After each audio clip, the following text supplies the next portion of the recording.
Como gallego siempre seguí o me interesó el tema del narcotráfico, como a casi todos los gallegos, porque veíamos noticias todos los días, que veía fenómenos como las mafias italianas o como los cárteles latinoamericanos, que sí que tenían mucho recorrido literario y narrativo, y lo local, en este caso el narcotráfico gallego, no.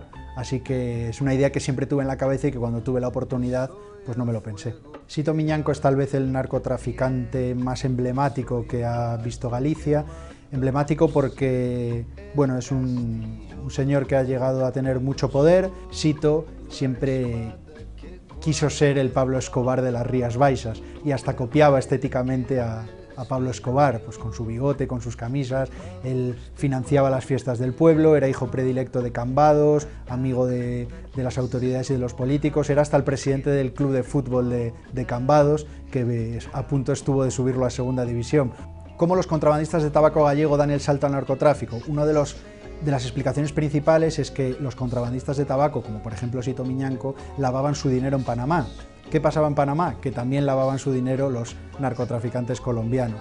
De manera que cuando ambas partes acudían a Panamá para diseñar sus empresas tapadera, pues se acabaron conociendo, se acabaron poniendo en contacto, y ese contacto fue el que permitió que los colombianos descubriesen que los socios gallegos eran los predilectos para poder distribuir cocaína por Europa, porque hasta ese momento pues casi todo iba para Estados Unidos.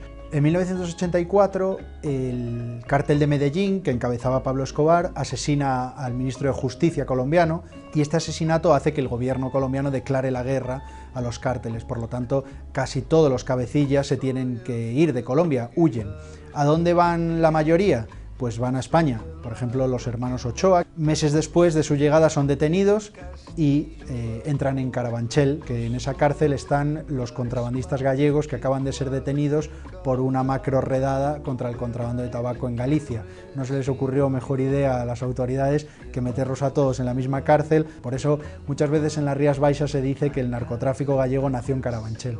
Se supone que cuando allí estaban los hermanos Ochoa del cártel de Medellín en la cárcel de Carabanchel, además de a capos gallegos, conocen a un entonces miembro de ETA, experto en explosivos, y se lo llevan a Colombia para que les ayude en la guerra contra el gobierno.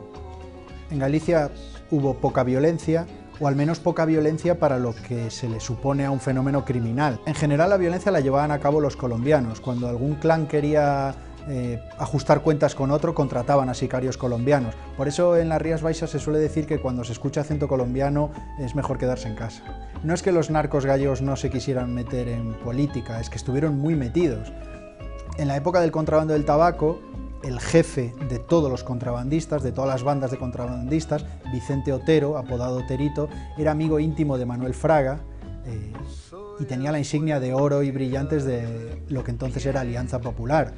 La lista de alcaldes gallegos que eran contrabandistas y narcotraficantes, como el alcalde de Aguarda, el de Ribadumia, el de Ogrove, es muy amplia.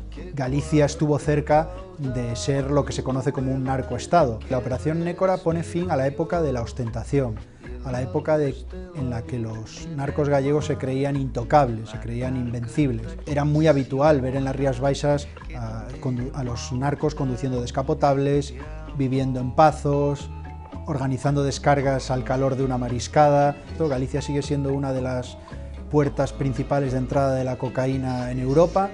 Ahora los clanes gallegos son muy discretos, son muy opacos, muy eficaces, desgraciadamente para las autoridades, y por tanto es muy difícil acceder a ellos y es muy difícil verlos. La línea que separa la sociedad del narcotráfico, que en Galicia siempre fue borrosa, hoy en día está trazada con mucha claridad, y por tanto hoy el narcotraficante es simple y llanamente un criminal.